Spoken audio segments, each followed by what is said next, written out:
Welcome to episode 2 of the now named Demonetized podcast. I am one of your hosts, Nick. We got a little bit of a light crew today, but so I'm Nick, and then on B cam there, we have Colin Fleming once again. Hi. And Alex Sipes on the ones and twos again. Hey. As is tradition with really planning any kind of event, Riker texts back when we're supposed to be starting saying, I totally spaced and I'm too far to make it a possibility, even though he lives literally 2 minutes from me. Correction, 20 minutes after we were supposed to Yes. start. Yeah, classic. He rode his bike last time, too. You can make it. Right. Should it be some kind of like tradition where if somebody misses the podcast, you just like talk mad shit about them for like a few minutes? I thought that was a standard protocol. Yeah, we could definitely talk mad shit about Riker. Well, I don't know what to say. We covered the girlfriend thing pretty thoroughly last time. The roast of Riker begins now. The time is nigh. Is that right? What? No, I've never heard. No, just now. Oh, okay. This here is now. So maybe we save the roast of Riker until we can think through it a little bit better. Ooh, okay. You know? I like Wait till it. he's here.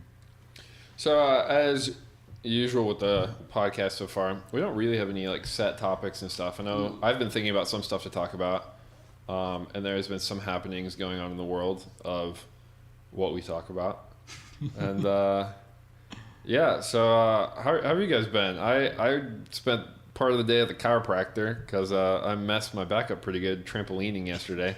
That wasn't good. You know, we spent so much time in cars and stuff that it was time, and my back just kind of like gave out, and every time I jumped it just was like compressing my spine, and so we got that sorted out, which is pretty good. How about you guys? What are you up to? Doing yoga and avoiding that exact problem. Yeah, well, you're moving, right, Sipes? I'm moving. Tomorrow's U-Haul day. All my entire studio's in flight cases right now, and it's really depressing. Now, Sipes, I think you've moved probably 3 times in the time that I've been in this one apartment. Yeah. Why do you move so much? First place, I thought I didn't like it. Turns out it was really dope. I had the golf course, I had the bike path. It was on the ground floor. No one cared about noise, etc. This is that one up kind of by Old Town, right? Yeah. Oh, okay. Yeah. And then I thought I wanted a more luxurious sort of place, and so I got this townhome, and I fucking hate it. It's built really shitty. It's just like the whole thing will move. It's like it's next to a construction site. That doesn't sound the good. neighbors The whole complain thing about. moves? Yeah, it's so like it's stacked onto it's like the garage and living area and then the bedroom. But I always have the bedroom set as like a studio, right? So my shit is next to other people's bedrooms, and it's built so poorly that any amount of movement will like shift the entire building. So sound, like the low frequency vibrations are like traveling to other people's bedrooms. It's not good. There's also no ventilation. It's bad and it's expensive.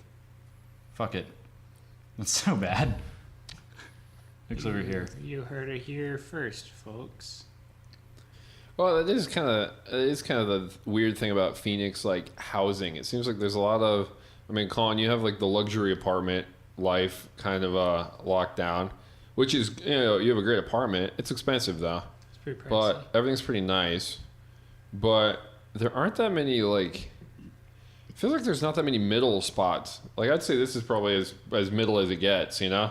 Like we happen to luck out on this one, but like it feels like there's a lot of like real shit apartments and stuff. And then, or it's like you buying like a $400,000 house. And there's not like a whole lot of middle, you know? Well, and then Tempe, you've got the grungy college houses, and honestly, I really want that. The goal is to move in with a friend with like a 3-bedroom house, and he and I are both music people, so we just make the master bedroom a studio or something like that. That's the goal. But the problem with that is that you live next to a bunch of rowdy college kids all the time, and I don't know, man. Which I'm kind of okay with right now, you know? Like if I think about functionally, like I feel like we're at the point where like if you live next to a house of like super rowdy kids, if you were over there just like, yo, like I don't care if you party like most of the time, like that's cool, but like it needs to be some of those where like I have to text you and say like, hey, like tone it down like a little bit, and they're like, cool, I got Yeah. you, you know? Yeah. You gotta have like one of those kind of setups. Well, and that also means you're in a neighborhood where people are okay with things happening, and so they Which like, sounds kind of fun. I Yeah. like the idea of like you going outside to like throw stuff out, and there's just like people outside, and you're like, oh, what's up, gang? yeah, Like, there's like random strangers parked on the street bringing like 30 racks into a Yeah. house. They're gonna have like beer Olympics in their backyard, and then you're gonna play some guitar, and it's not gonna like we did that for New Year's Eve. We went to my buddy's house over by Four Peaks. yeah. And they had a jam room, and we were playing until 3 a.m. You couldn't hear a thing outside. It was like house is made of brick.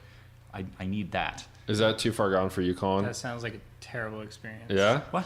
Sounds like the worst thing ever. Jamming at 3 a.m. or Well, I mean that partially, but just the whole concept of having to deal with people that are outside of like if I want to go hang out with a group full of people, I'll go somewhere that has a group full of people. Being subjected to it like constantly, whether you're in the mood for it or not, sounds like the worst experience ever. Yeah, that's fair. I think there's a balance with that. Plus, Yeah. I feel like depending on like your opinion of like the size of the party that they're throwing, I feel like 90% of the time, at least the parties that I had been to, if somebody tells you to be quiet, everyone's quiet for about 3 minutes, and then that goes away pretty fast. they start shooing away like, are you? Oh, you're 19. Get the fuck out of here. Like that's I that's feel Or like what's it's maybe, happening. like- or maybe at least they warn you, you know? Like maybe Yeah. they shoot you the text like, hey, we're throwing a thing tonight, and you're like, okay, earbuds in when you like go to sleep. Yeah. I don't know. Adrian and my brother had a house in Tempe, like near Southern and Mill, like Okay, yeah. good spot. Yeah, that sounds dope. And I don't know, it wasn't like a bunch of rowdy people in there, but you could make noise and no one would give a fuck because generally it didn't escape the house, and if it did, it's Tempe, it's pretty normal. Yeah. And it's also like you can't be 35 and live in that neighborhood. Like it's not. It's all a bunch of people in their 20s. I feel like there's a lot of old people that live in Tempe, though. There I feel are like it's a lot of like people have been like posted up there forever. You Yeah, know, that's true. Yeah. like they graduated and then like bought a house and they've been there since like for like 40 years. Especially if you're driving through those neighborhoods. It's like a lot of and you'll old folks. see like these really nice brand new homes, and then right next to it is like the worst home you've ever seen that Oh, yeah. literally just has trash across the whole garden. You're like like, the fucking oh, fuck. Serengeti in the front yard. Who the hell lives there? Yeah. Yeah. Yeah, interesting. Well, it's always stuff to think about. Moving is like the worst process ever. So Yeah, just looking at these houses, it's a lot of like desert landscape, and it's just only gravel in the front yard, no foliage at all. It looks like it's about to be condemned. I don't mind that personally. I wouldn't mind it at all. Hate that. I want a backyard though. I don't like it where they show the backyard and then it's just a dirt lot. I'm like, okay, well, I can't really do anything out there. I want to be able to grill and like, even if there's a lawn that I have to mow, that's fine. Yeah. I don't know, man. That's I don't know fair. what I want. That's why I'm moving. What are you guys drinking right now? Our beer game after Spicy Cup last week. Our beer game was a little interesting. Yeah, I meant to bring that one beer we were talking about, but I forgot, so I'll do it next week. Actually, I won't be here next week. What? I'm pulling a Riker next Me neither. I won't be here either. We're probably not going to record next week. Oh, Oh. shit, you heard it here first, folks. We're not recording next week. I'm on a cruise next week, so Oh, nice. that's why I'm not. All next week? Yeah. It's a 7-day cruise, and I'm going like 2 days earlier and coming back 2 days after or something. Nice. Hanging out in New Orleans. Nice. Pretty fun. Shoot, where you taking off at? Like Galveston or something? I'm taking off at New Orleans. What? I don't know. What? I don't know where Ship stays docked. yeah, just the whole time. No, it's I don't remember actually where we're going. There's like 3 or 4 different ports that we're going to, but I can't remember what they are. I've just never been on a cruise before, so I'm excited about that. Dude, cruises are fun. We went on a bunch of them in my childhood. Yeah. I think it's one of like the best. If you don't want to put time and effort into like planning a full vacation, cruises are really dope for that kind of stuff. And they're cheap as fuck. Yeah, you can get some pretty good deals on stuff. Yeah. How many Yeah. days are you going for? 7 days, I think it was $600 for A person? Yeah, that's not bad. for, like drinks are included, but food's included. It's like But yeah, buffets. pretty crazy. And then It's there's like- always like yeah. a dress up, go to like the big restaurant on the ship night. What cruise line are you going with? that would be Carnival. Carnival, Yeah, yeah. Carnival. Carnival, hell yeah. So we've been on mostly Carnival, but we've been on a couple Royal Caribbeans, and the Royal Caribbeans were like way more expensive, but we actually found the food to be worse. Oh, Really? Like the ship overall was newer and nicer, Yeah. but like the actual things to do and like food was worse. Interesting. Yeah, it was like where's the money going That's here? pretty cool. So you'll have fun. Carnival's cool. I'm it's a good excited time. about it. Dude, I went on a Carnival cruise in high school, and it was like, you remember the one that that got like backed up, that like shit was coming out of the toilets and everything like that? It Oh, was, like, yeah. So that was the one we were on, but we weren't on that cruise. We had gone on it the year before. Oh, nice. And the whole time, it was like when that ship launched, it was like his maiden voyage or something like that, which scared the shit out of me. I'm like, And the ship. you know, it happens on maiden voyage. Most of the time they're fine, but I mean, dude, the regulations and that kind of stuff, like yeah. they gotta keep those boats good. Yeah, it was interesting though. Josh and I couldn't drink, so we just wandered all over the place, and we ended up like like every day we would just like wind up in some like staff only area that wasn't labeled well. So we wound up in one of the kitchens for like the nice restaurant one time. Really? And then there was this, apparently I had a doppelganger passenger who looked just like me, and these like real sketchy kids kept coming up to us. They're like, did you bring the thing? What? Oh, you look like someone we know with drugs. Oh, okay. You want to come with us? Sure. And we just like, So you did drugs with your doppelganger? no, we just wandered around the cruise ship because there was nothing for us to do during the day. It was like I had no interest in like staying by the pool, or like we couldn't drink, and so it was just we ate food that Josh was allergic to, or we could sleep in the cabin that was pervertedly small. So we had it set up. It was spring break my senior year of high school. We had it set up where it was like 6 families, but then we got a cabin for just all of the guys.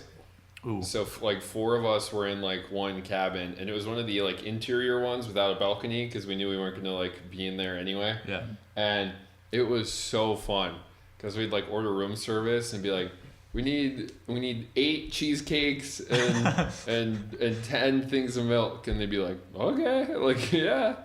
But we at one point, one of the kids that came with us, Christian Pieper, God bless him. He came, but his parents didn't come because they were like doing something else. Other sibling had some sports thing or whatever. So he comes with us under the like care of one of the other like parents or whatever. Mm-hmm. And at one point we had like met this like other group where it was like 2 like super attractive girls and like their like younger brother. And so they like hung out with us and we all like mobbed around. And at one point we ended up on like the very front of the ship, and Peeps starts climbing up like the front radio tower thing. And we're all like, don't. And he's like, nah. And all of a sudden he like gets like 10 feet up. Light shines down from the top, and they're like, stop. Like over the loudspeaker, like, don't, what are you doing? And then like security people came down, the rest of us like kind of like scurried away, and he had to go down to like the holding cell. And then like boat jail. And then our went to the brig. Our friend's parents had to like go and like check him out, and like they were like, if this happens again, like he's in the brig for the remaining 4 days of the cruise or whatever. It was really you funny. have a friend that went to a real brig. Yeah, it was really funny. Oh, that's crazy. And so we gave him a bunch of crap. It was like, hey, remember that cruise when Peeps tried to jump off the boat? And so that's my best cruise story. But yeah, cruises are fun. You'll enjoy that. The food's really good. Yeah. I'm excited about that. I like on carnivals too because you can find like there's like random theme restaurants like tucked different places. Yeah. So there was this one where it was like this Thai restaurant that was like bottom back of the boat, like no one went there, and so there was never a line, and we had the best like Tom Kha Gai like chili soup, you know. It was so good. There's a Guy Fieri barbecue place on this boat. Really? You're gonna go to Flavor Town? Ooh, Guy Fieri. You're gonna take you to Flavor Town. Ooh, there's like diners, drive-ins, and dives.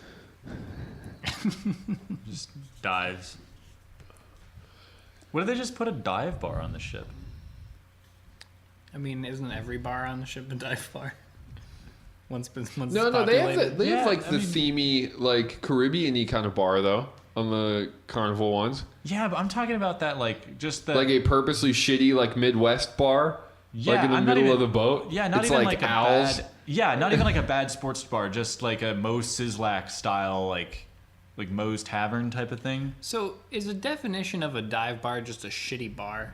But it's like a nice way of saying That the bar's really shitty. Yeah, but then there are places that market themselves as dive bars that are like hip and up and coming. Can It's you like, have an can't- intentional dive bar? No, that's what I'm saying. I kind of take issue with that. Yeah.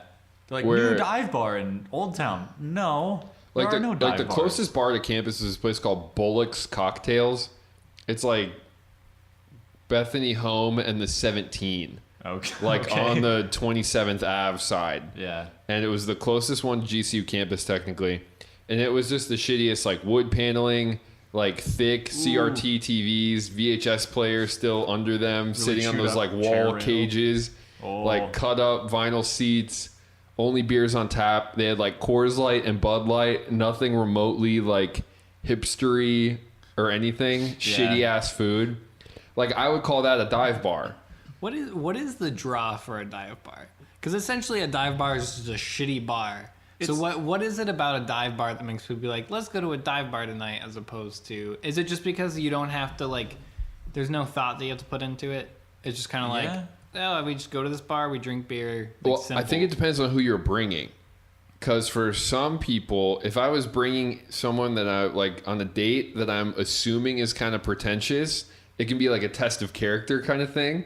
Oh, that's smart. Like, yeah. what are they down for? I feel like a dive bar would be a shitty place for any date whatsoever. Right. I don't know, Whether but you're like, I hang pretentious out But in if dive that's like bars. your second or third date and they're like kind of cool and you're like, hey, we're going to this place. And they're like, okay. And you like see how they do. But I hate those. Like that bar in particular, like Bullock's is the worst. Like, I don't know Really? why. Like, I don't know why you'd ever go there on your own accord, you know? Yeah, I mean, so that's the thing is like I have a problem with every dive bar I've been to, but they're really fun to play. Like we played Joe's Grotto a couple of times on the small like corner stage that's no bigger than the area that they were recording in. So like 5-piece band just like somehow crams ourselves in there.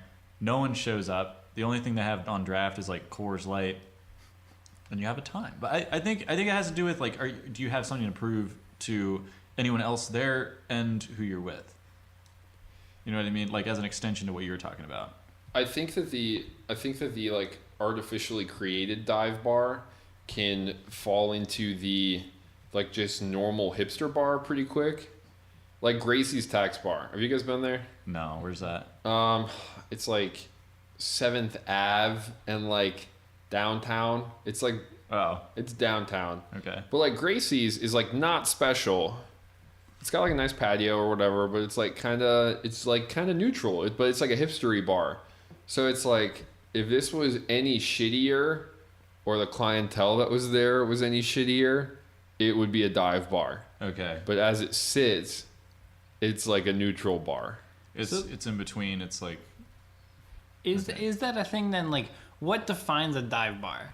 Let me see. Is it just a shitty place with shitty people? yeah. What is it defined by? Because dive bar definition. it seems like people can agree on which bars are dive bars. Yeah, no, So- it's super easy to know what dive bar is a dive bar, even if you don't go in. Like, you just see Yeah. the building and you're like, that's a dive bar.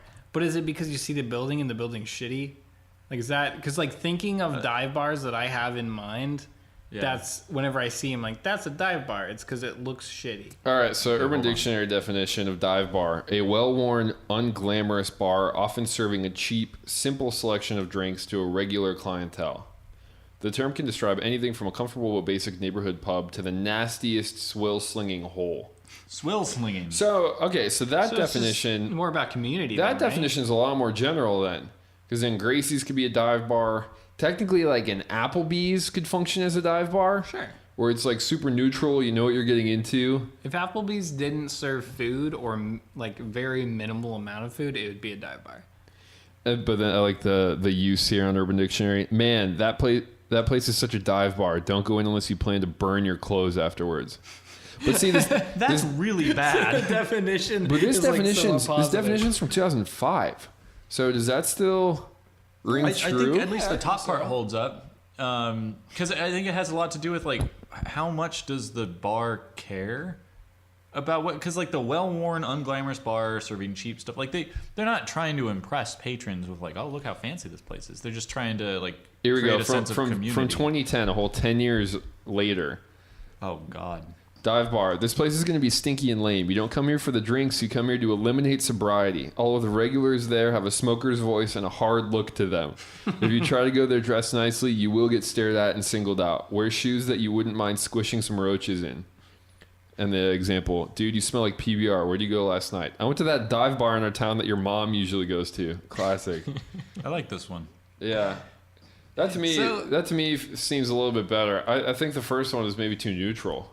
So I feel like this is just fortifying the idea that a dive bar is just a shitty bar. But instead of saying let's go to that shitty bar, you say let's go to that dive bar. But they're cooler to go to if you're just trying to have a heart-to-heart conversation with your dude friend.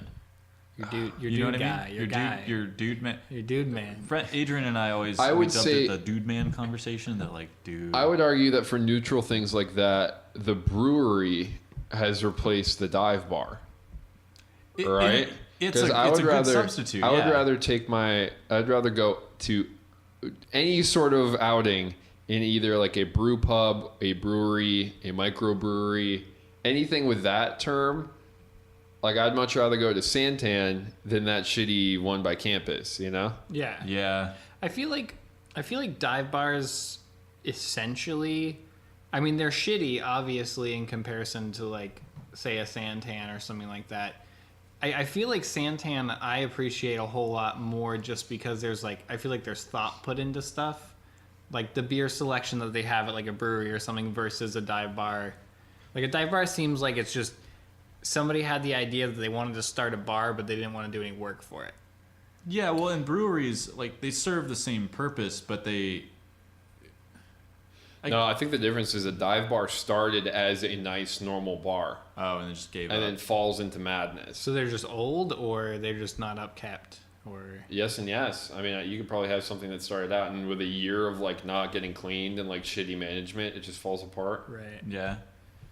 Like patrons like end up buying the place out because they don't want it to see it close, but they're also like. Well, that happens with like college town bars like a lot, you know. Where it's like that's like the story on Bar Rescue, like pretty consistently, you know. Yeah, like, but local watering hole to Michigan State campus going under. Oh, we had to buy the bar. We just had so many good memories here. Like I met my wife here, you know. Like we couldn't let this place go, so we bought it. And you're like, fuck, no, dude. No. Buy a trip. Do a backpack through Europe instead. Yeah, Discover yourself. Find yourself somewhere else. Don't buy a bar. Did they ever do a show where they go back like a year later after they've like fixed the bar to like see if it's like shitty again? Yeah, so like once per season they would do like a recap. It was either like at the beginning or at the end. Was it always positive, or would they go back and be like, hey, your place is shitty again, what the hell? No, so like Georgian Dragon was on Bar Rescue. Have you ever been there? Is that here? Georgian Dragon's the one right next to Lux on Central, like down there. It's like the British pub one. It's the worst British pub. Well, maybe the worst. But they were on there and they like revamped a bunch of stuff, and then I think the only thing from Bar Rescue that still remains is like the upgraded decor. They changed it? I think they went back to their shitty like menu and like kind of weak customer service and stuff. Because I wasn't of drinking age before Bar Rescue. Because I think they got revamped in like 2011 or 12 or something like that. I could be wrong. But I went in like 2016 and it was like not great. Like it was just super mediocre. It was like I don't need to come here compared to anywhere else, you know? Right. Okay. Dude, pool bars though. I always love a good pool bar anytime I travel somewhere. I feel like pool bars are cool. I feel like from the standpoint of being somebody who would want to open a pool bar, it's the shittiest idea. Oh yeah. It's I'm gonna get a bunch of pool tables, make sure they're not maintained. It's like, I feel like there's so much money and effort that goes into things that will just like be destroyed. Yeah. Okay, so the thing happened in 2016, February 2016. So I went like after they got revamped. It was like okay, but like not special at all. That's what's harder, I think, is like there's a lot of like totally decent places that just don't do anything special enough for me to care. They have no class, character. Do you know what's a really cool that like so I've never been here, but I really appreciate the amount of effort that went into like the actual theme of it is Undertow. So I haven't been to Undertow yet. For people watching, these are very local references. Very local references to Phoenix, uptown, downtown, central. So Undertow's in Tempe, right? Yeah, Undertow's in Tempe. And Tempe is the ASU town, and we talked about that earlier. Yeah, so Undertow, I think it's below a coffee shop.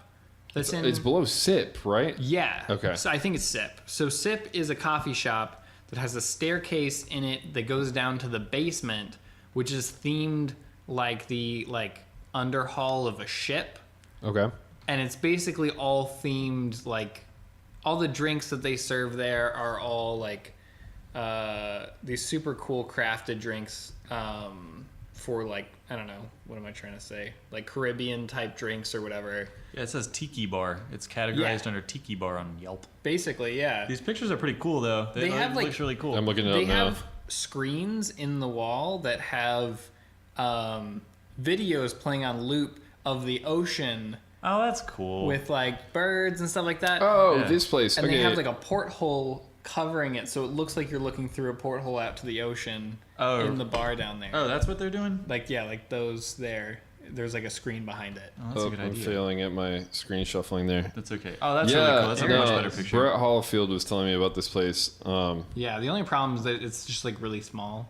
Yeah. But they do a lot of like crazy stuff with their drinks. Like they have these like things where they'll like smoke cinnamon and like capture the smoke from it and like mix it into your drink and like the essence of this. It's weird, super weird, but like really crazy. That's really cool. I mean, I'm not into cocktails at all. I'm not really actually into like hard alcohol at all. I Right. know what I'm doing, but I'd go there. They have a video of the like smoking the. Is it cinnamon or too whatever. like is it too overdone though, like a Texas Roadhouse type thing where they just like shove it down your throat and they're like, no, eat the fucking food. I think culture. The Like, other thing that I like about it is it's very small. Oh, okay. So it's It seems like somewhat- 20 people, right? Yeah, so it's like not super easy to get into, I don't think. Yeah. So it's not like something like a Texas Roadhouse where you're gonna go there every Thursday night or something like that. Like maybe like once a month or something, you'd go there and have some weird experience, which is in the middle of the desert is very kind of different. Speakeasies. Speakeasies. What's the definition of a speakeasy? Just a hidden bar, I right? hate the concept. I fucking hate speakeasies, dude. I don't. I like that they exist. I think it's cool, but no one like me has any business being in a speakeasy. With that being said, I try to go to a couple when I travel. Well, I would argue that you probably have more. You probably fit into the speakeasy vibe better than a lot of your normals. Probably, but I still don't enjoy it. My problem with speakeasies is strictly like the convenience of it. Like the older I get with stuff, like the more the idea of like trying to find parking just like pisses me off. Oh yeah. You know? And like that's where like I want to pretend like I'll never move to the suburbs and stuff, but like you're like, damn, like when you have people over, it's pretty easy to like have everyone park in the suburbs, you know? Like you can have 50 people over and it's like okay. It's not a big deal if they show up and they're like, Or like I think about like parking race car and stuff, you know, it's like having a driveway. But like the idea of going to like a valley bar like downtown and stuff and not like Ubering down there is like essentially kill me. That's the only way I'll go downtown these days is if I like Uber or someone drives. I'm like, great, cool. Or if I'm going to Crescent, I can park in that parking lot just north of it. But then, if they have their own dedicated parking, then that's its own thing. You know, like that's why like DeSoto still works. Like I can still go to DeSoto because they have like 2 or 3 parking lots. You know, is that the place you and I went after? It was like you and me and Riker and Pat went to Zola Jesus. What was that? Where did we go after that? The dude with the crazy coat. Do you know what I'm talking about? Where did we go after Zola Jesus? So Zola Jesus was at Valley Bar. Yeah, and then we went to Welcome Diner. We went to Welcome Diner. But in between that, we went to some bar. Where did we go? I don't know. It was near the video game bar, whatever that one's called. Oh, did you guys go to a Angels. milk bar? It was near- Angel's Trumpet. Was it Angel's Trumpet? Oh, it was Angel's Trumpet. Yeah, that was it. Did we go to Angels? I think we went to Angel's I don't Trumpet. really remember that night that well. I didn't drink that much though. Neither did I I. don't know. And I'm in the same boat. Maybe I was having like a heart attack, you know. A lot of things happened that night. Oh. So is a speakeasy specifically defined as a hidden bar? Like, is that all that makes a speakeasy? I think so. But there used to be one that opened like right in front of Valley Bar, and we waited in line for that for 2 hours like years ago, and it sucked. I heard about that. It sucked. What was that called? I remember people telling me about that. It was like before I could drink, but then people were like, yeah, we like tried, and then we just went to Valley Bar instead. Yeah, it was right across the street from Valley. It was just east of it. It was called something like Gertrude's Closet or something like that. That's not an awesome Or Mildred's Closet. Yeah, it wasn't a very flattering name, but it was like, it was trying to be a little bit hipstery. But we were waiting in line, and people were coming right back out and just telling everyone in line, like, it's not worth it. Don't go in. They don't know how to make a Manhattan or whatever. And, or the other vibe I got was like they're just trying too hard for it to be a speakeasy versus Valley Bar that just happens to be was that understaffed. Melinda's Alley? Melinda's Alley, that was it. Okay. Yeah. Yeah, I just Googled like speakeasy across from Valley Bar and found it. That was it. Yeah. Wait, apparently it's Gone. open Is it really? from 9 p.m. to 1 a.m. on Friday and Saturday, and that's it. You guys later. It's going to Melinda's right now. He's gonna get. Hey, can you do me a huge favor and grab me a peanut butter beer, please? Absolutely not. Oh. Yeah, I will. So I think like I like the idea of a speakeasy that is kind of hidden, but then not a pain in the ass once you get into it. Do you know? Oh, Does yeah. that make sense? Yeah, like it's actually a normal bar because that was the idea, right? You want something? I'm good, thank you though. Like we had this one in Minnesota, and it was the coolest because it was a Marvel bar. Marvel bar was the dopest thing ever. Like Marvel comic themed. No. Oh. That's what I was thinking too. Oh man, Like, someone that'd be needs to dope. make that. Do you know what would sell a speakeasy for me? Marvel. No. Well, I mean, I probably still would, but would be if there was a speakeasy that was themed as if it was during the Prohibition, and everyone was in character the whole time. Oh, As you if- No, have there's to. a couple of those. They do like experiences like that where you Really? go as a character. Like you have to dress up. See, that would be dope. I would go. I would do I that. would go there if they immersed me in the Prohibition while I was there. Because that's a little bit of cosplay. That's your Okay. like role playing, right? Yeah, that'd Which be is super dope. like a little bit part of So- cosplay. So this is a really small, not helpful photo, but that's the entrance to Marvel Bar. It's this door like off this alley. Like it's just an alley like in downtown Minneapolis, and like it's just this door in the corner with like no things on it. It looks like it could be like a supply closet, but then inside is this. Wow, none of these are very I helpful. like how Who the there's hell a took picture these of the photos? urinals. Yeah, the urinals, dude. Like Dope. a high quality photo of the urinals. Yeah, like, yeah. super large, and then everything. But then else. like inside is this like actually pretty big. Oh, I like the plywood. That's cool. So is that the problem with speakeasies? Or it's just Like, that, like it's like a big lounge area and stuff. yeah, Yeah. it's like that's dope.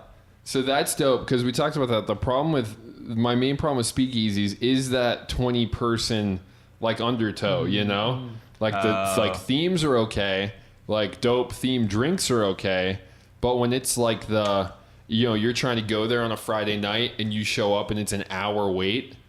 None of them are worth that hour wait. No one is gonna wait an hour. Yeah, you want to So go. that's inherently the problem with the speakeasy then, right? Is the exclusivity or whatever of it doesn't live up to the hype. Like I think that it's can like be the problem. everybody wants to go there, but it's not worth waiting for everyone else to leave before you go in type of thing. Well, I mean, that's what happens with like Cobra, on like a Friday night or whatever. Is yeah. you Friday night. walk past Cobra to go to Welcome Diner, and it's an hour to get in. Well, it's like Cobra and Crescent. You've got a bunch of people these days hanging out at both of those places just to be seen hanging out at Cobra and Crescent. And it really sucks because like Crescent's a really good venue and like Cobra, I don't know. I don't even think it's that much, right? Like Cobra's a fun bar to go to, right? Yeah. Like I don't think it's people are just hanging out there because it's like trendy and hip, I I don't think know it's about that. just I see the same people there every week. really. They're just like out. Well, like the people that hang outside Crescent and aren't drinking anything other than water. They just want to be seen hanging out at Crescent. So maybe there's some of those, right? But yeah, it's like the music journalists. it's like the regulars, Yeah. But like, you almost it's almost that whole hipster thing where like the more successful a place like that gets, the more you kind of want to hate it. Yeah. Like we even see that with Valley Bar, right? Like Valley Bar, the last couple times we've gone, you see a couple more of like the Scottsdale mom kind of category. Really? Where you're like, yeah, where I've been there it's like a bunch, there's some like 45-year-olds and you're like, Huh. why are you here, And you can't blame them because Valley Bar is cool, but for every single thing like that happens, you're like, this isn't as basement-y, So does that just fall under? Because I think there's a very prominent principle of if there's something that you're into that's not a big deal, you're just into it because you like it, then that thing gets really big and everybody is as into it as you are. You get really pissed off about it because you're like, wait, I was into this thing way before. But they're not into it for the same reason you are. I'm that way with They're vinyl. into it because it's like well, but hyped or something. do people whole need different to thing. be? Like Right. I don't even think No, so if someone's arguments for why they enjoy vinyl, I don't think it has to be audio quality and listening experience. Right. It's just if different. someone's like if someone owned a bunch of vinyl and didn't even have a turntable, I wouldn't be that pissed about it. Right. If they're like, I like that it's exclusive, I like supporting the artist, I like that it's something I can physically hold. Someday I'll get a turntable, but like right now they sit in a dope shelf and it's like instead of books, you have a bunch of like cool vinyl that people can like finger through, But people are enjoying things for a different reason than you are. Like you got to be able to look past Now, that. obviously, someone not being able to listen to it, I think, is missing out on a good chunk of it. Right. But Right. if someone could, they're like, "Do you ever listen to these? You have the turntable?" They're like, "I honestly no. Like, I have a bunch of them. They're all sealed. I just like having them."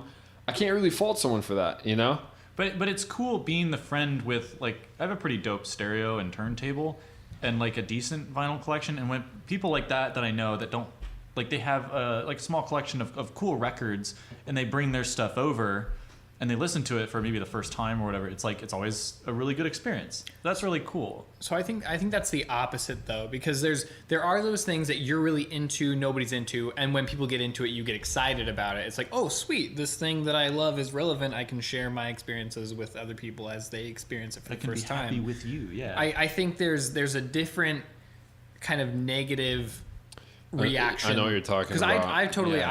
I'm guilty of it before as well. Like 21 Pilots, for example. Yeah, Listen everyone to- wants to have I've been listening to them since 2009. Like, that's how I was with 21 Pilots. Because Right. they're from Ohio, so they made it to a bunch of the Minnesota, like, Midwest music festivals. Well, aren't you that way with Walk the Moon? Like you've been seeing the Walk the Moon for fucking Yeah, ever. but but to me, that is a silly thing for me to try to put my identity in getting points from. Right, yeah. Right. Like, to me, if you shift that, I think a lot of people can get that through bars or music, or I've been listening to them for blank, and well, they don't get it because they've only been listening to them for 6 months. Like, I like recently had the like Pat and Reich listen to Brockhampton way Oh. sooner than I did, but I am far more into Brockhampton than they ever could be. Right. Or they are right now, right? Right. Get roasted, Riker. Oh. Yeah, fuck you. Riker. Riker. Yeah, but they're like, oh, we saw him at Flognaw like back, last fall or whatever, and now I Yeah. know like most of the songs off the 3 main albums, and like I saw them live like by themselves when they were here.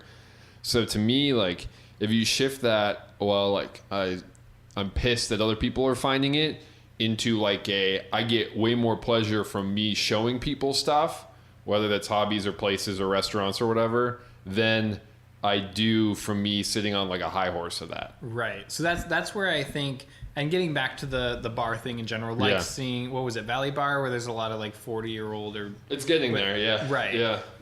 I feel like that's kind of part of a downfall for a lot of places as they get hyped up. More people go there, so the people who originally went there that got them hyped up are getting pissed off, like, oh, this place is ruined now because.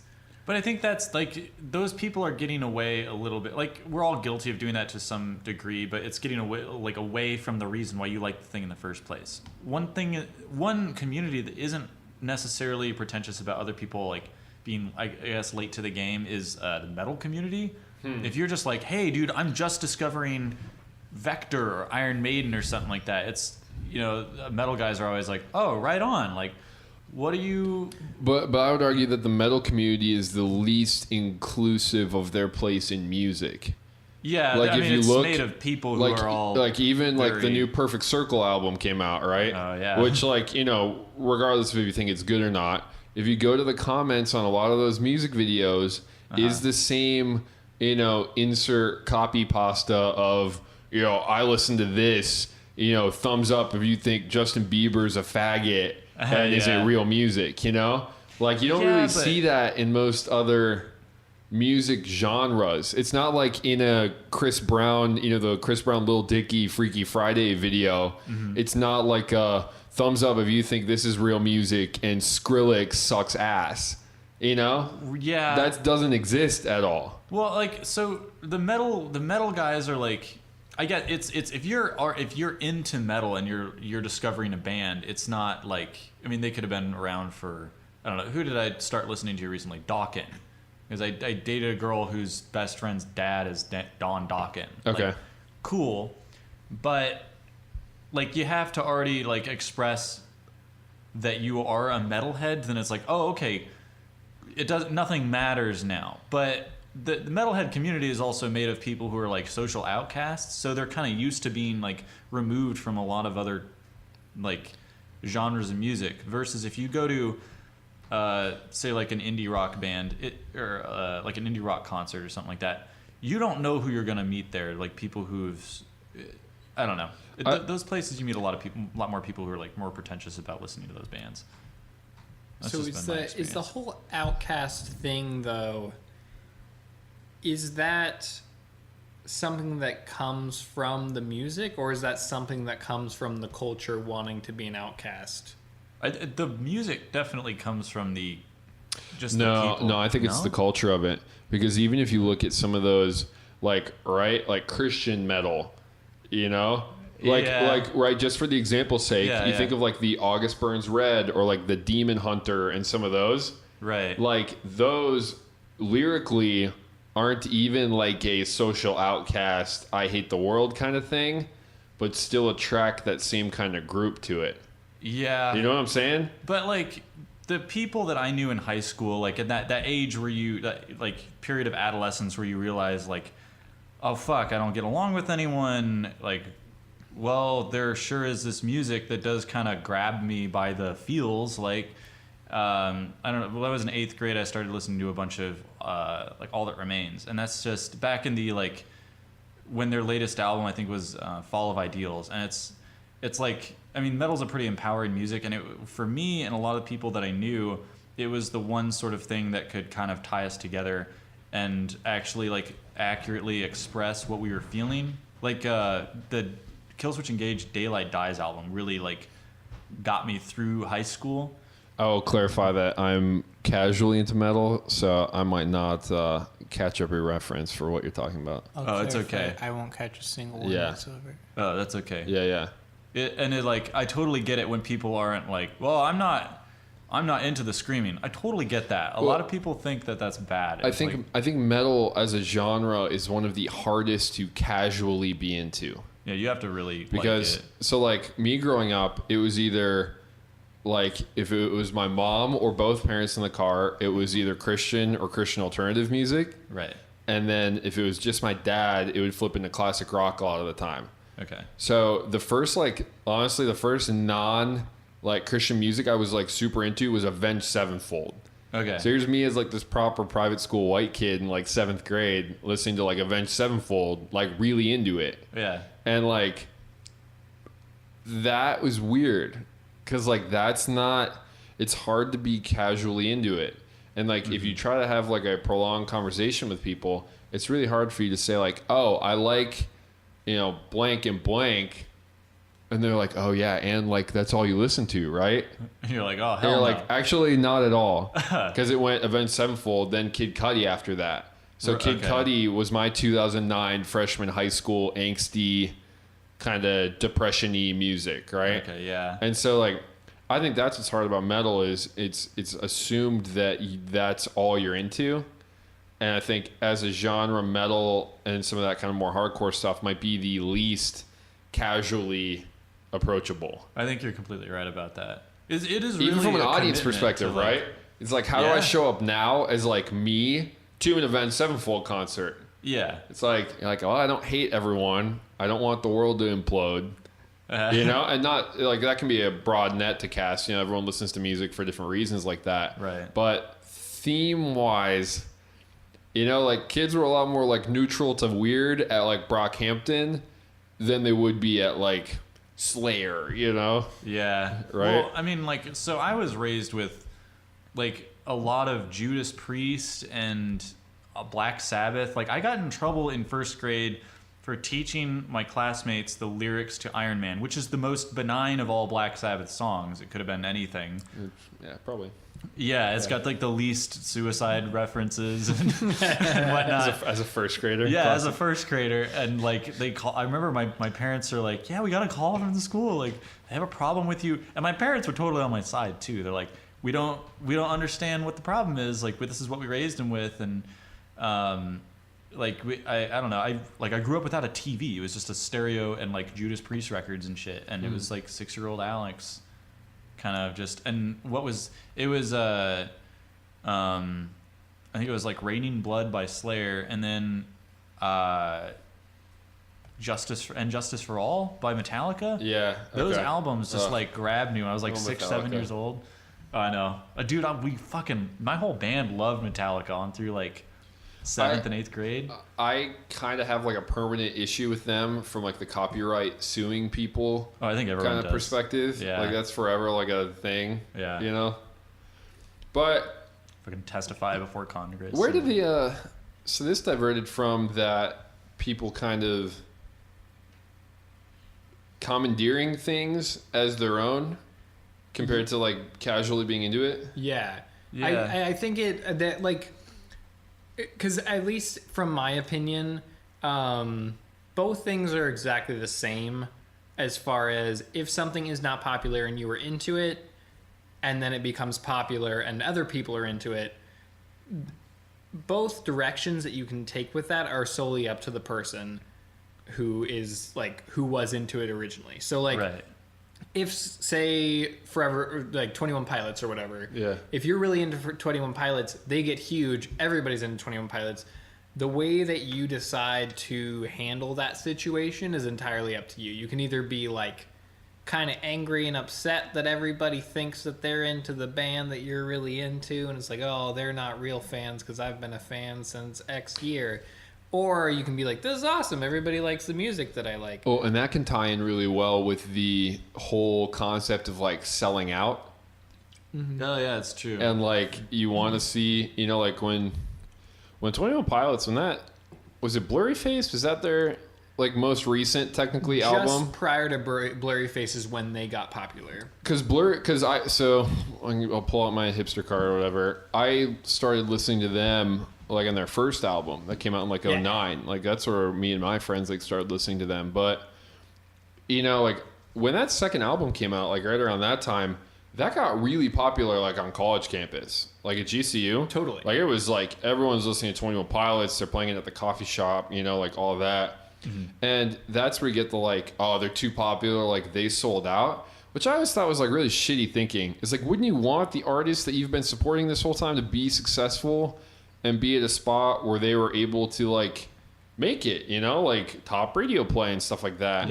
Right. I to me, I don't know, maybe it took a little bit to shift my thinking on it, but to me it's much more sense of pride and that kind of stuff. That's I'm like, hell yeah, like nice job, boys. Like, because I you did it. I don't think them selling out, I think that's a term that's used a lot. I don't think that's really the cause of the problem for the people that were fans of them prior. Like, if we're using 21 Pilots as an example, if as a fan prior to them, quote unquote, selling out, if they started making a ton of money and they were playing on the radio all the time, but nobody you ever met talked about them, I think everybody would be like totally cool with that. They'd be like, oh, sweet, they're making lots of money. I hear them on the radio all the time. That's great. Mm-hmm. But it's when you start talking to somebody and they come to you and they're like, hey, have you heard of this band, 21 Pilots? It's great. I feel like there's almost a defense mechanism. You're like, of course. Yeah, of course I know who they are. I've been listening to them for X amount of time. Like, what are you talking? I knew who they were before you did, which I think falls into that issue of like, you take ownership of your fandom. Yeah, people get annoyed that somebody thinks that they know more about something that you were originally into. Yeah. And it's like almost a knee-jerk reaction to get defensive about it and be like, no, I know who they are. I have to establish a dominance in this subject because of how protective I am over my experiences with that like subject or whatever. So do you think that ties into the even with like bar culture and stuff like that and like new places? Or like I've been coming here for 15 years or But some shit. do you think that function of being kind of pissed when stuff that you found when it was small and became explosive and popular, do you think that is just a function of us having enough time and energy to constantly be looking for the bleeding edge?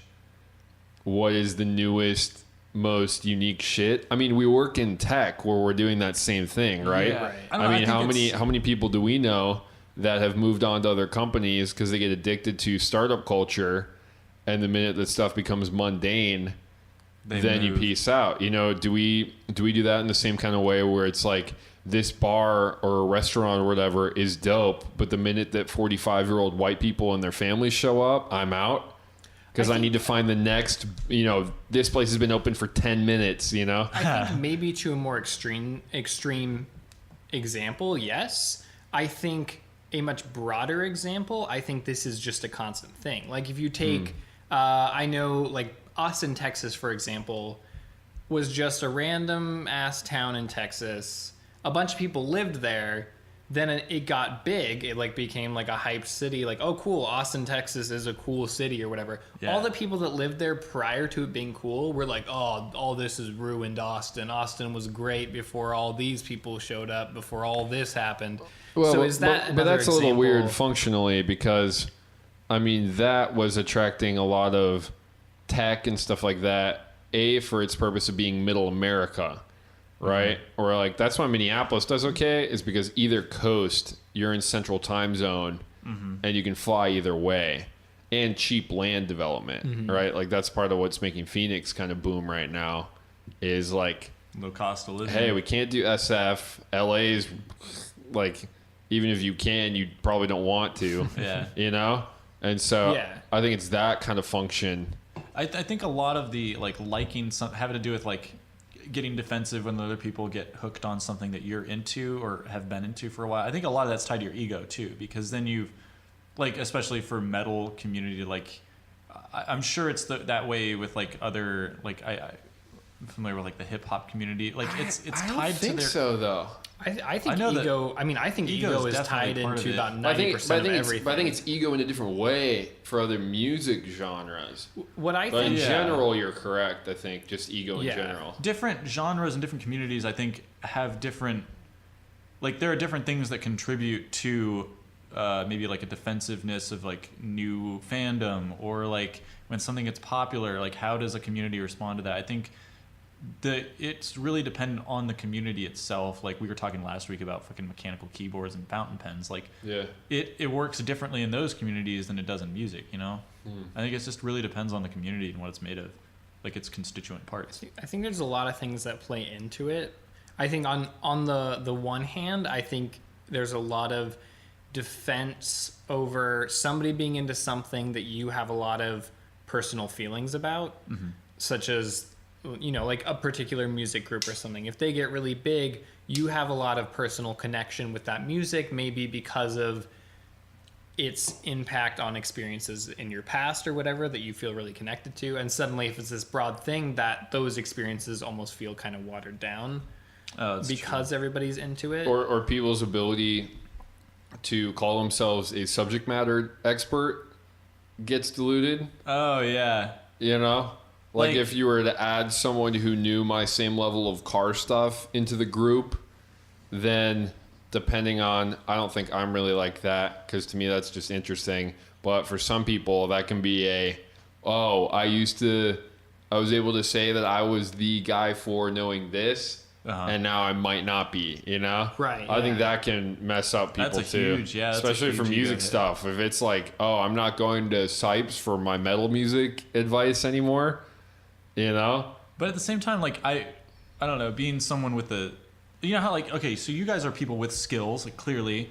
You don't want to be the no. I don't have any skills, so I've never don't know what that is. Yeah, neither. We just skip past this. But okay. Except for respecting women, that's my main skill. Oh, what's up? Respect for ladies. I see a woman, a fair lass, if you will, and I say, I'm gonna respect you. Ooh, let me hold that door for you, ma'am. Let me hold the door for you and avert my eyes so it is clear that I'm not looking at you in a demeaning way. Experts in derailment. I am respecting you. There's nothing more or less happening right now. God, Sure. Riker really should be here for this conversation Really about should. fandom and identity. Riker has no idea. God damn it, Riker. Wait, what were you talking about before? Because Okay, we just so totally you expertly were derailed complimenting us as men of Experts. skills. We Yes. have Ooh. skills. So We're as very someone with skill, it is not very fulfilling to be that like the expert in the room. You know, as like, at least like as a guitarist, it sucks being like knowing that it like everyone in the room is asking me questions. I don't like that. I disagree. I disagree don't as know. well.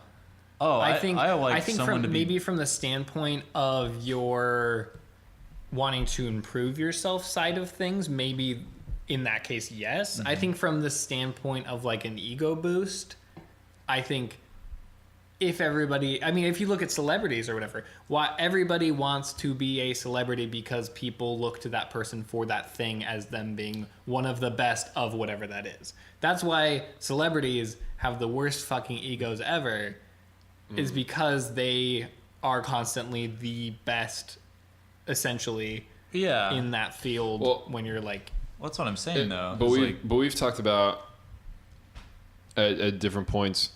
I find it really important that if you are the subject matter expert or you know something, it is your obligation to be able to use your knowledge of something to explain it to other people in a way that helps them understand. oh no, I absolutely agree with that. But it can be flipped the other way, right? So like if I was to take you two to like a Cars and Coffee or whatever, right, you'd be the it is expert. my like moral obligation to not use my knowledge to be like, oh, do you know what that is? And you're like, I have no idea. And I'm like, oh, of course not. But, you know? Yeah. It's my obligation to be like, hey, you see that? That is like that because of this. And you're like, oh, cool. Like, okay, now I know more.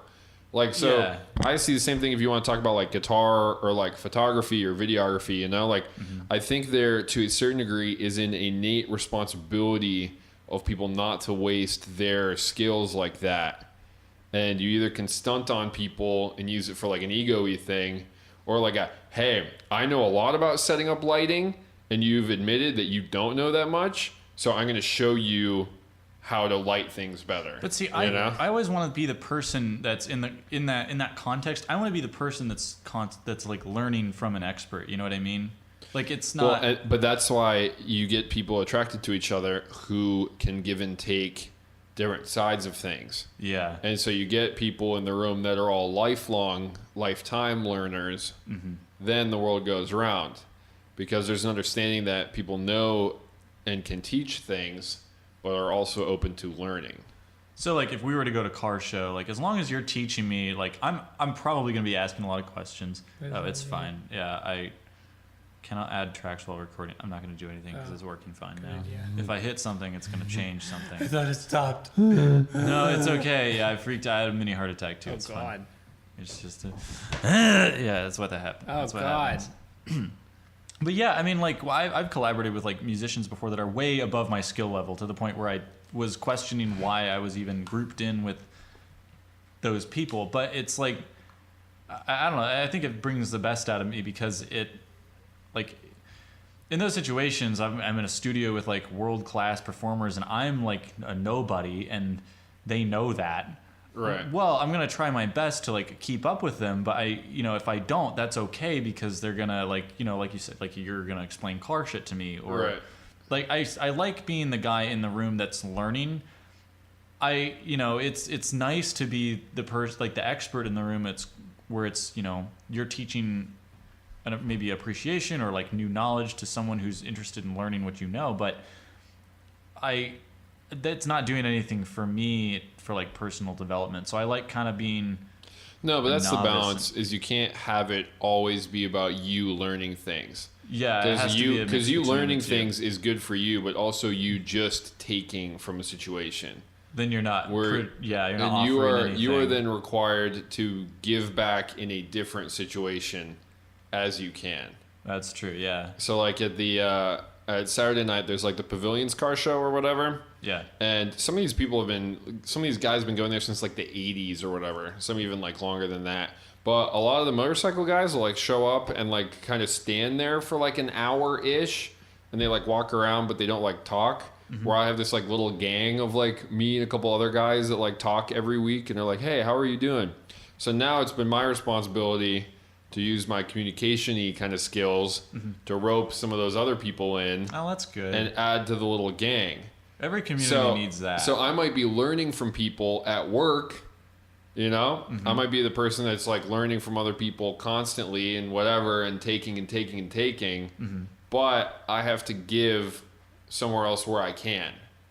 Whether that's bringing people that's to true. car stuff and showing them around and helping them understand, or adding people to the group, being able to communicate well, things like that. Yeah. So that to me is like the balance of life. Is if you're looking at it one-sided, you're never putting yourself in situations where you can do that. Right. But it's like if I can teach someone about 3D printing because that's already been given to me by someone else, then like that's great, you know? Yeah. For me, that's like audio stuff. Like half the time I know more than anyone else in the room about audio, and half the time no one knows anything. Well, maybe not half, but like there's a nice sweet spot where like I can at least, like, I don't know, right now I feel like I'm in a setting where like people know as much about audio.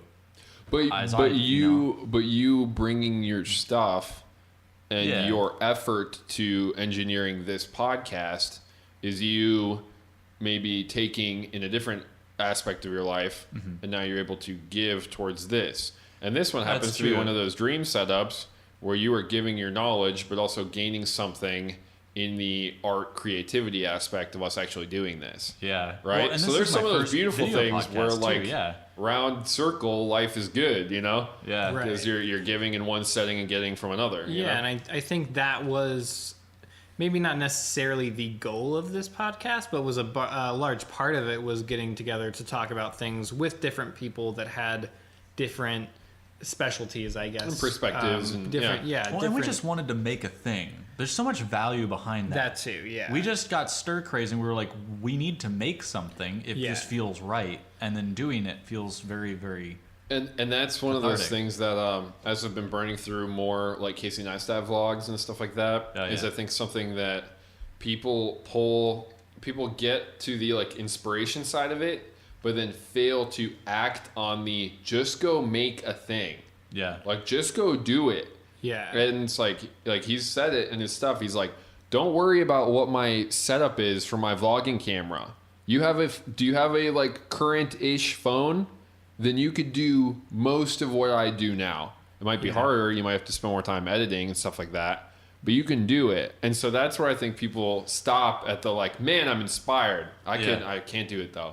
And he's like, get out there and make something. Well, I think that comes down to the fear of failure, in that you don't want to just make because you're worried that what you're going to make is not going to be good enough for, like, you whatever you do, you'll be like, oh, I can't do it because I know that if I spend 3 years focusing up on this subject, I can make it better. And then, 3 years from then, you're like, oh, it would be much better now. But if I spend 3 more years trying to make this thing better, I can make it better. But I think people go into that, they're afraid of failure because they're not going into it as I need to do this for me. I need to create. The failure is not creating it all. No. You know? Like that from that's what fundamental function, that's the failure. That's what it comes down to. Like if, like we've all talked about, like if we get no views and no one listens to this ever, it doesn't matter. Yeah. Like this is for us as much as it is for anyone else. Right. Oh, you guys aren't trying to get famous? Is that not- Oh yeah, no. Well, this is I'm already different. gonna be I've done famous. 2 podcasts before. This is different than every one I've done before. The first one, I thought I had it, like, even as far as like gear goes. Like I know gear. I thought I had it figured out. Immediately figured out. Nope. I don't. We need to redo this. And it was a constantly evolving thing. I got better with production.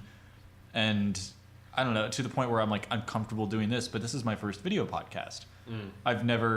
I'm not used to having to like, I sent you an audio file and then you take care of the rest. Right. And like, I'm not used to just like not editing anything out. I just sent the raw thing. That's a learning experience. And like trying to teach myself to like take things less seriously. Like I'm wound like tighter than anyone else I know. Yeah. And probably like anyone else you know. But I don't know, man. I don't know quite where I was going with that, but I agree. I mean, it adds into that, you know, kind of whatever people's medium is, the act of just doing it, right? So like when me and you went and took those like random pictures and stuff, I've been throwing those on my Instagram stories in black and white, like one a day, you know? Yeah. And I took these, I feel like they should go somewhere, but I don't really care where they go and what happens to it. So might as well just put them out there, you know?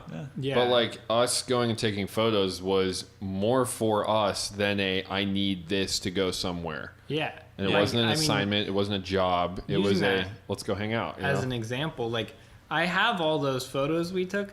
I haven't done anything with them. And chances are I probably won't do anything with them. Yeah. It was more about the act of creating rather than there being a result from that. And getting the gears turning and thinking about lighting and framing and shot composition and all that kind of stuff, you know? It's like... Because that process is what's fun. Well, that's what you're doing it for, right? And one of the guys on YouTube I follow, do you watch Jimmy DiResta stuff at all? He's one of the main maker guys on YouTube. Had a couple shows on like Discovery and stuff like that. Like really cool guy. But on a podcast that he and a couple other of the like makers on YouTube have, he talked about the concept of it wasn't even like a kind of TED Talky kind of thing. He just kind of said it, but it really stuck with me. Is that the inspiration is the process, and the process is the inspiration.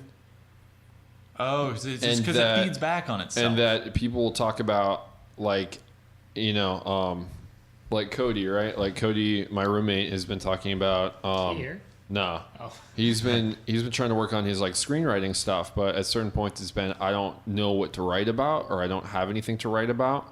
And I've most recently had that, I think, in my like 3D modeling kind of stuff. Is my versions like 1 through 5 for some like motorcycle bracket kind of stuff I've been making, right? All right. Version 1 through 4 looks like iterations of the same design, and then 5 is just like delete, fully restart, different shape, whole different thing. Because then you get it. You're like, oh, because this is what I want. All right. During the form of the process, it's like, oh shit, okay, cool. Like now I know what's happening. Yeah. And it's the same thing with like the process of like what are we gonna go take pictures of? It's like I don't like let's just go do it. And then like when we were out there, it went from us like, hey, let's just go like try to find something to take pictures of. But then quickly it was like, hey, I'm going to do like architectural stuff. And so I was taking pictures of like fountains and like some of the buildings and stuff like that. You know, it was like the inspiration wasn't the default. The inspiration came from just the act of doing it. Yeah, you didn't set out knowing that you're going to take pictures of fountains. Dude, I was talking about this with my mom. Stop making noises. It's fine.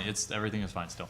I was talking with my mom a couple months ago, my mom and my dad, about just like making stuff in general. Like we've embarked on projects before. We usually finish them, but sometimes like, I don't know, a piece of, you can probably relate to this, like we got a piece of wood or a piece of metal will kind of like tell you what it wants to be. Like maybe the materials you're starting with kind of gives you an idea, or maybe with your cameras in an environment, you're like, oh, I know what this project's going to wind up being. No, but there's plenty of those, you know, you got like a live edge, you know, piece of wood or whatever. Yeah. And you thought you were going to make a coffee table, but that piece ended up being great for like a desk end kind of thing, you know, or a shelf. And you're like, ooh, that'll be a dope like piece to another design, you know? Yeah. No, there's definitely, I feel like a lot of times, especially with like woodworking or something, where you'll just have a piece of wood that sits there for forever because it doesn't have, you know, it's going to be used for something, but you're not sure what that thing is yet.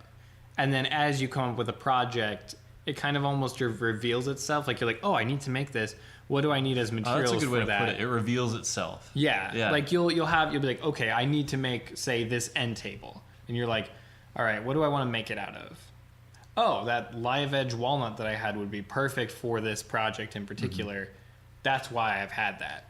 Because then you try to use that piece for something. You're like, oh, you know what this would be good for? I don't know. I keep I hold on to like little gears and shit for like my steampunk cosplay stuff.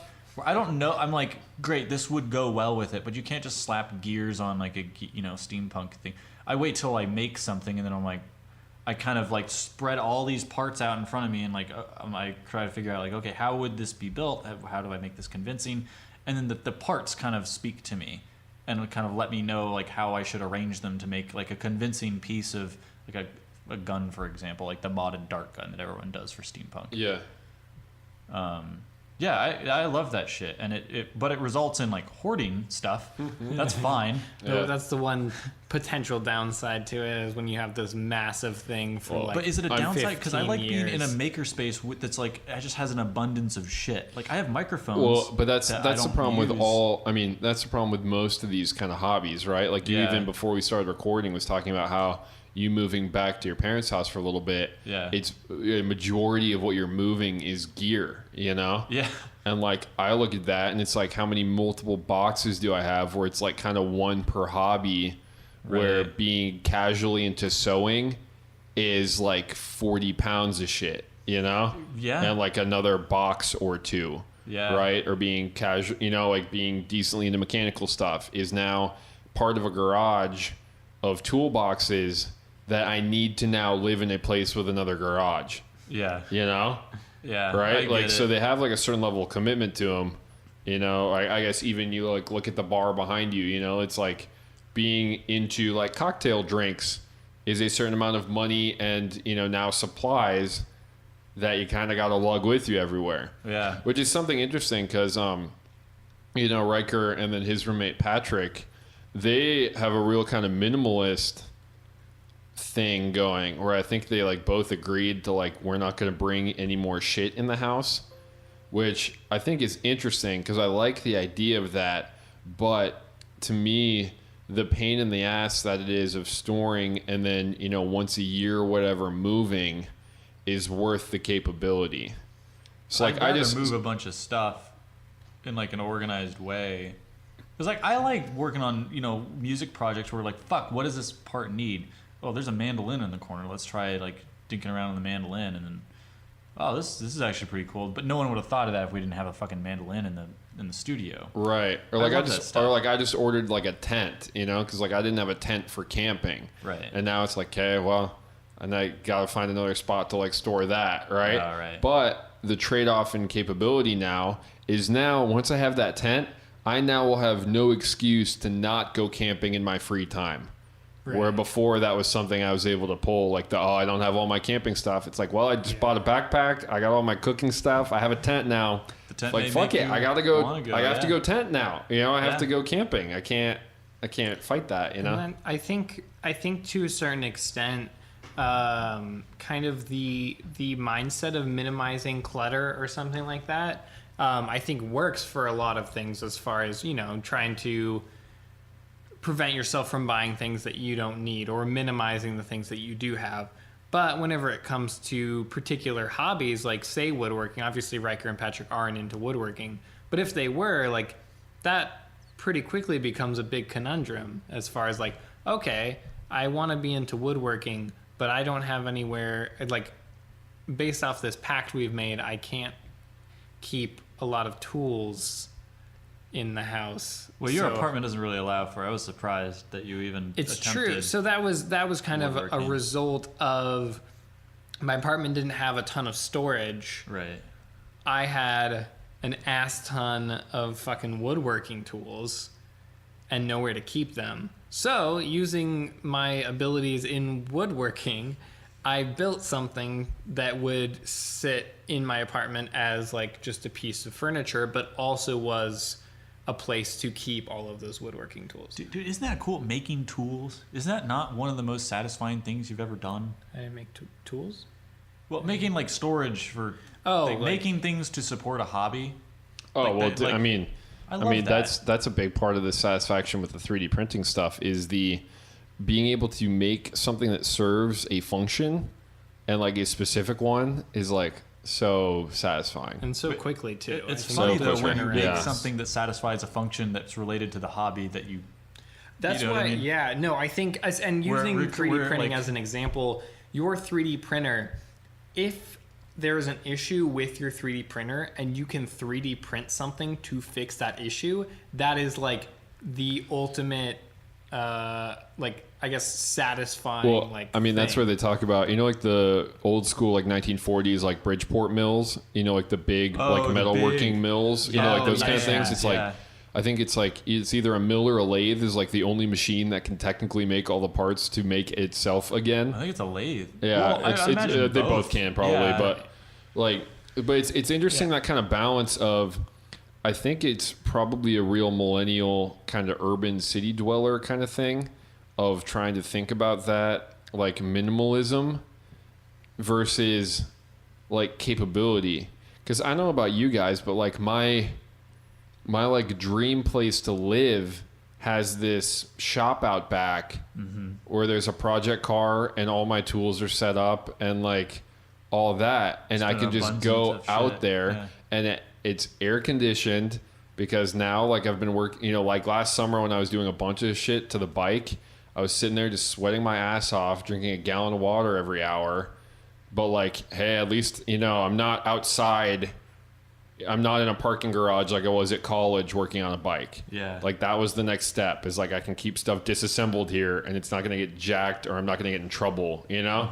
Right. But it's like, you know, that's where I think it's kind of that difference where, you know, for some people their dream is like that. Like I'm more downtown in like a high-risey kind of thing. And to me, I just have such an inherent need to make things and love of it that I don't know that can never really be my dream setup, you know? Yeah. It's like I need a house with at least a 2-car garage, you know? Yeah, like now I know I need like a bedroom preferably on the ground floor of something, a bedroom dedicated to just my studio stuff. Because now everything occupies that amount of space, but it's nice having like my old apartment, even my new, like my recent apartment, like there was a whole room that I could go in and it was just audio stuff and I could play around, and that's something that I always dreamt of having. Yeah. And it's especially nice. Like I built a lot of the gear in there. Like you build your own workspace, and there's something nice about then navigating that and using it, and then kind of losing yourself in a project. I don't think a lot like non-makers, I guess. Like it's just something that you have to like really be into a hobby to really understand this. Like you and like bike and car stuff, you with woodworking. And I think, and that's, I think that's an interesting term, using the term maker, because I think maker applies to a lot of things. And I think at least in recent years or whatever, I feel like the term maker has been a very kind of specific thing. I think to an extent, everyone is a maker of something or has the desire to be, even if they're not acting on that particular thing. I don't know about that though. there are a lot of people that I You know that don't- don't necessarily have the potential Well, I mean, or ambition. I feel like I know a lot of people who do not have any desire to make something. But is Or it, like I would include like in maker is film, is music, Yeah, is absolutely. woodworking, is metal, is building cars, is fashion, designing and sewing up your own clothes like I did for like Riker's jeans and stuff, you know?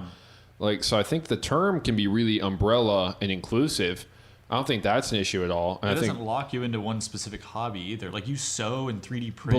but like how many people have you met that have really they might have interest in making something, but they fully lack the commitment and drive To to act on that. actually do it. right. right. Because there are a lot of people like, oh hell yeah, dude! Like I want to be a blacksmith, or you know, like oh, like they see those, or like actually cooking. I think cooking is the greatest example of it right now. Oh, how many yeah. people and how many millions of views happen on those like tasty Facebook videos, where it's the 100-layer lasagna, or, you know, this 15-minute carbonara is a great first date dish. And people are like, oh, hell yeah. And they like watch the 3-minute thing. Never. And they will never make the $15 half an hour tops carbonara. Well, what does that come down to? What is that just a natural desire to make, but is being satiated? Satiated? Is that the Satiate? Yeah, satiated. Yeah. By somebody else making it in a time lapse for you. So they have done research studies on that kind of stuff where it's something like you watching a video or whatever of someone else climbing Mount Kilimanjaro is like 70% the same endorphin release of you actually doing it. Yeah. Like random shit like that. But like, I mean, we've all done that thing where you're watching Gordon Ramsay make rack of lamb while you're eating Taco Bell. You know, like we've all done that kind of shit, right? Yeah. And like, I think we all could be really honest with ourselves and say that we're guilty of that at many different absolutely. steps, right? Constant. Oh, me for cooking for sure. I love and I have all the tasty videos. tools to do. Yeah. I watch them all the time, and I don't make any of the things that they show. But Yeah, I don't. But we, in even being at this table and doing this, has proven that we are one step better than the majority of people. Now, granted, a lot of factors in that, right? We now have the time and money where we can do our hobbies. And even when we were all working our normal schedules, right, there was still plenty of time to do our hobbies and stuff like that, you know? Right. So, all those factors aside, right? Like, I'm not saying, like, kid in the hood raised by a single mother who are barely getting by right now, like, fuck you, dude, you can't get into woodworking, huh? You know, like, not saying that. But it's just there doing are the best plenty with of what you people have. who are fully motivated, like, have all the tools and resources, but still, it's like I don't know, like, there's a decent chunk, especially at college, of seeing girls that really had no hobbies at all. And it was like, oh, what do you do when you're not like at school? You know, it was like, oh, like I work. Oh, okay, cool. Like what after work? You know, like, oh, I just kind of like text and watch Netflix, you know? And like that whole Netflix like binge culture, I found like really upsetting because like it wasn't even I need you to have my same hobbies, right? Like I wasn't looking for that girl who pulls up on a motorcycle and you're like, oh shit, you know, it was like have something that like you're looking forward to 2 Saturdays from now that you're like prepping for, you know? Right. Yeah. And I think another thing that plays into that potentially is that what people tell you is not probably always necessarily the truth as much as it could just be an easy response to a question. Oh, like what do you do? Taking that example, we'll use. I'll say in that one, there were a lot of people that proved that themselves, where Possibly, you were yeah. like they did not really do anything, Right. And you like joined them for Netflix, and you're like, all right, like let's go, like and they're like, this is what I do, like you know. So well, I think to an extent that could be true for a lot of people, but if you use, we'll use Alex Brown as an example. Yeah. Whenever I talk to Alex Brown, I say, hey, like, what'd you do this weekend or whatever? Be like, you know, hung out, drank beer, watched TV, you know.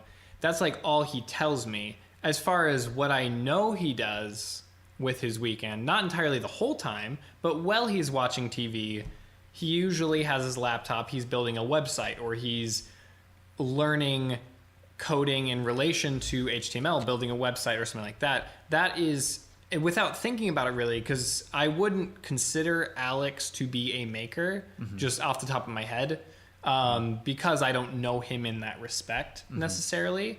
I drink beer with him. I've watched movies with him. Like that's the part of his life that I've seen and I know.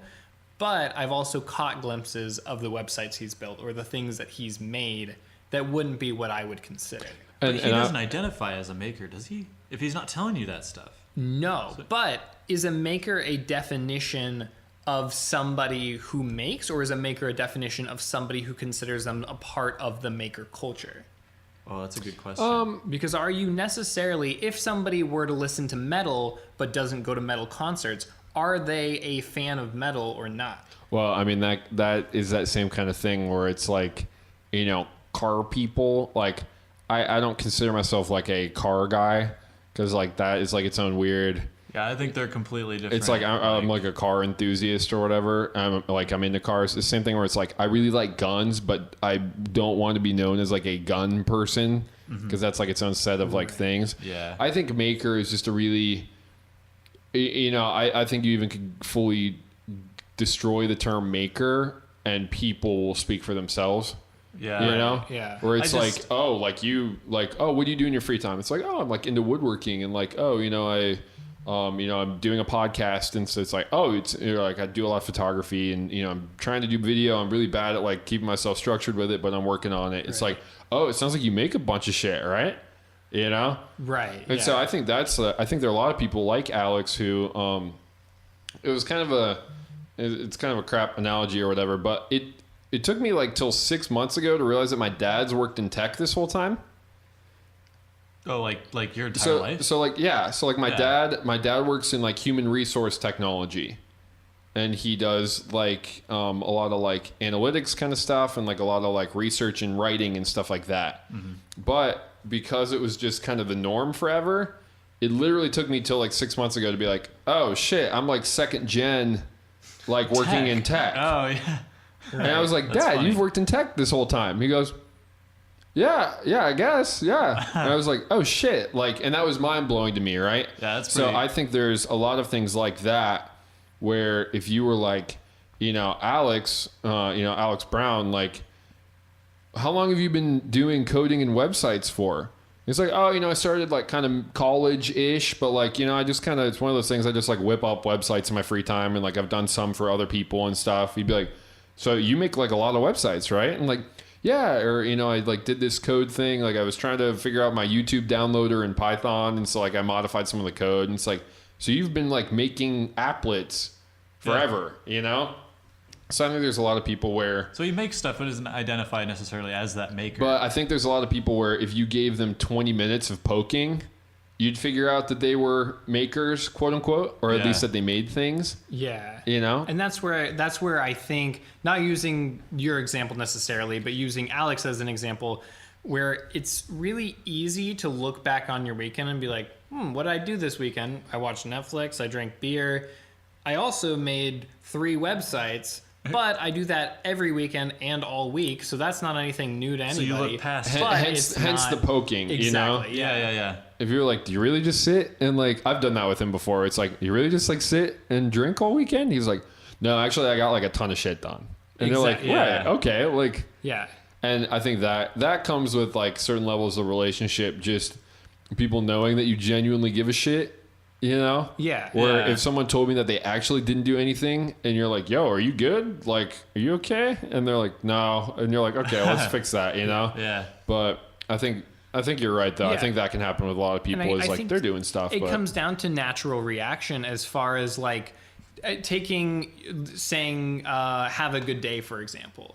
Whenever you say have a good day, 99% of people aren't consciously thinking, oh, I hope that person has a good rest of their day. I hope everything that happens is good. It's just a natural kind of thing a lot of the time, like, oh, have a good day. Or like, oh, good night, or something like that. Like, has lost its meaning. I think Netflix, beer, texting, things of those are things that are relatable to a large audience and is something that is a natural reaction for people to say they did with their weekend. It's like, oh, what'd you do this weekend? Subconsciously, people are thinking, what is something that will cause a connection between the person I'm talking to? Oh, I'm assuming they watch Netflix because everybody watches Netflix. I'm assuming they text. I'm assuming they drink beer. What did I do this weekend that would interest them or like is interesting to a large audience? Oh, I binged Netflix. Usually spawns the conversation. Oh, what did you watch? Oh, this is the show I watched. Yeah. Oh, I watched that show too. And a back and forth conversation begins. So I think there's a decent study kind of into that of, like I was communications right in college because I find like this whole thing fascinating, but that was like a whole year of my life of being really intentional about some of that kind of phrasing and some of that verbiage. Yeah. Because you might pick up on it or something, but like, the people that I do not want to have a real conversation with, I will not ask them how they're doing.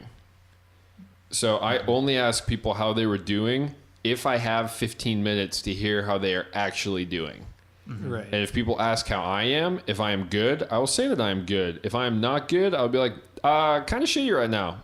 And that takes people off guard because they're just expecting like the default. It's like the social norm thing. But I think that kind of stuff's really important too, is keeping those kind of mental note cards on what people are into and what they normally do.